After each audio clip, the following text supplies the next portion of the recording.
आज महाराष्ट्र के गृह मंत्री ने जो बैठक बुलाई थी, उस बैठक में न जाने का फैसला, उस पर बहिष्कार करने का फैसला हमने किया। इसका कारण पिछले 3-4 दिनों में महाराष्ट्र में जिस प्रकार से गैर जिम्मेदाराना पद्धति से पुलिस का उपयोग करते हुए विरोधी पार्टी के लोगों को जान से मारने की हरकत की गई, प्रयास किया गया, इसके बाद संवाद के लिए जगह कहां बचती है। हमारा तो मानना यह है कि हिटलर शाही से संघर्ष होता है, संवाद नहीं होता। और अगर इस प्रकार की प्रवृत्ति यहां पर चलेगी तो हम भी उसका मुकाबला करेंगे। हमने मुंबई महानगर पालिका के भ्रष्टाचार के खिलाफ पोल खोल यात्रा निकाली। रोज इनके भ्रष्टाचार को हमने उजागर किया, कैसे इन्होंने मुंबई को लूटा, ये जनता के सामने लाया। तो हमारी यात्रा पर हमले हुए, हमारे एमएलएस पर हमले हुए, हमारे नेताओं पर हमले हुए। और इतना ही नहीं, जिस प्रकार से Kirit Somaiya Z protectee inform करके पुलिस स्टेशन जाते हैं और वहां पर ये कहते हैं कि बाहर लोग मुझ पर हमला करने वाले हैं, और पुलिस स्वयं उनको गुंडों के हवाले कर देती है। जिस प्रकार से मोहित कंबोज इनके ऊपर मॉब लिंचिंग का प्रयास होता है, ये सारी चीजें बिल्कुल स्पष्ट रूप से दिखती है कि ये सरकार विरोधियों को कुचलना चाहती है, जान से मारना चाहती है। और वैसे भी हम गृह मंत्री के बैठक में जाकर क्या करेंगे, क्योंकि उस बैठक में मुख्यमंत्री तो उपस्थित ही नहीं है और ये सारी चीजें मुख्यमंत्री जी के इशारे पर चल रही है। तो फिर ये बैठक से निकलने वाला क्या है? इतना ही नहीं, तो एक विधायक इंडिपेंडेंट और एक सांसद इंडिपेंडेंट, ये लोग इतना ही अनाउंस करते हैं कि मुख्यमंत्री जी के निवास स्थान के सामने जाकर हम हनुमान चालीसा बोलेंगे, तो उनके ऊपर कार्रवाई की जाती है। मेरा सवाल यह है कि हनुमान चालीसा महाराष्ट्र में नहीं बोली जाएगी तो क्या पाकिस्तान में बोली जाएगी? इतना हनुमान चालीसा से इनको नफरत क्यों है? और सबसे बड़ी बात यह है कि एक महिला को नामोहरम करने के लिए, एक महिला को पस्त करने के लिए हजारों लोगों को इकट्ठा किया जाता है, आने जाने वाले के ऊपर हमला किया जाता है, उनके घर में पुलिस भेजकर उनको अरेस्ट किया जाता है। और इसमें आश्चर्य की बात यह है कि राजद्रोह का, देशद्रोह का, सिडिशन का आरोप उनके ऊपर लगाया जाता है।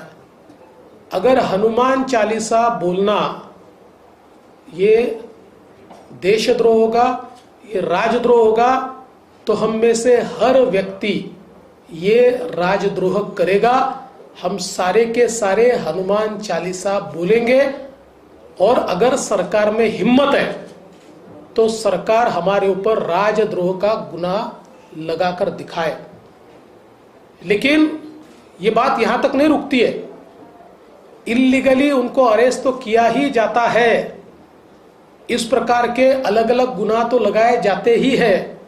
लेकिन अभी अभी जो खबर आई है, उनको पुलिस कस्टडी में मिसट्रीट किया गया, उनको नीची जात का बच्चा बताकर उनके साथ दुर्व्यवहार किया गया, उनको पीने का पानी तक नहीं दिया गया। एक महिला सांसद को वॉशरूम जाने के लिए भी परमिशन नहीं दी गई। इस प्रकार से बदले की भावना से महाराष्ट्र में इससे पहले हमने कभी कार्रवाई नहीं देखी।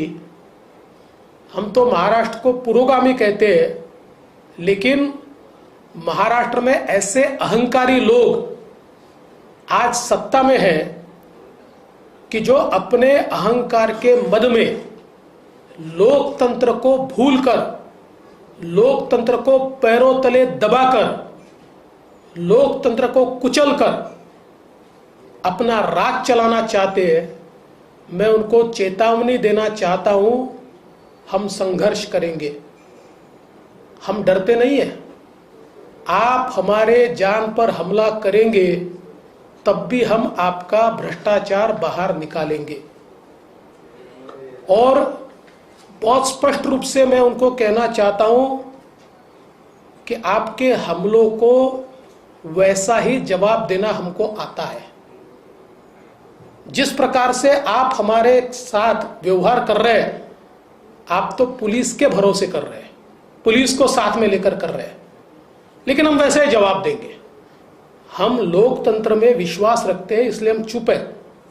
लेकिन अगर पुलिस भी सरकार के साथ मिलकर हमारे ऊपर हमला करेगी तो ये समझ लेना चाहिए कि केरल में और बंगाल में हमारे सैकड़ों लोग मार दिए, फिर भी हमारा आवाज कोई दबा नहीं पाए। हम चुप नहीं बैठे, हम संघर्ष करें। तो महाराष्ट्र है, छत्रपति शिवाजी महाराज की भूमि है और यहां हमारी ताकत भी उतनी है।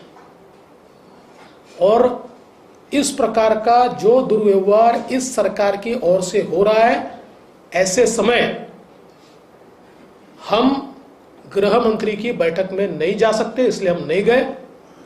जहां तक लाउड स्पीकर का सवाल है, हमारी भूमिका स्पष्ट है। सुप्रीम कोर्ट और हाई कोर्ट के आदेशों का पालन होना चाहिए। जिस समय पुराने जमाने में हम भी देवी के नवरात्र में रात भर जगराता करते थे, हम भी गणेश जी के समय देर रात तक कार्यक्रम करते थे, लेकिन सुप्रीम कोर्ट ने जब से यह निर्णय दिया कि रात को 10 बजे के बाद लाउड स्पीकर नहीं चलेगा और केवल 15 दिन इसकी छूट दी जाएगी, तब से लेकर हमने 10 बजे के बाद हमारे कार्यक्रम बंद कर दिए। तो अगर सुप्रीम कोर्ट के आदेश का पालन हिंदू समाज करता है तो देश के सभी समाजों ने सुप्रीम कोर्ट के आदेश का पालन करना चाहिए। और अगर कोई करता नहीं है तो ये सरकार की जिम्मेवारी है कि सरकार उनके ऊपर कार्रवाई करे।